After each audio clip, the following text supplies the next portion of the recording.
Hello, എല്ലാവർക്കും നമസ്കാരം.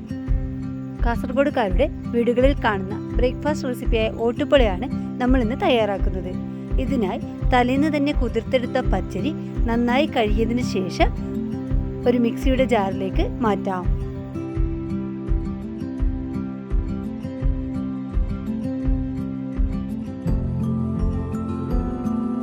ഇനി ഇതിലേക്ക് ചിരകി വെച്ചിരിക്കുന്ന ഒരു പിടി തേങ്ങയും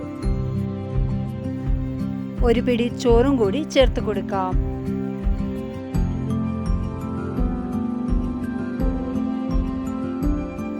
ഇനി പാകത്തിന് ഉപ്പും വെള്ളവും ചേർത്ത് നന്നായി അരച്ചെടുക്കാം. അപ്പത്തിനായുള്ള മാവ് തയ്യാറായി.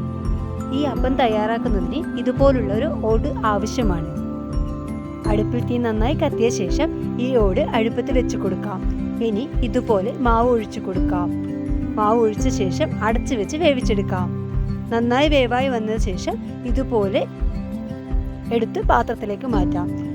ഇവിടെ ഓട്ടുപൊള തയ്യാറായി. എല്ലാവരും തയ്യാറാക്കി നോക്കൂ. വീഡിയോ ഇഷ്ടമാവുകയാണെങ്കിൽ like, share and subscribe. Thank you.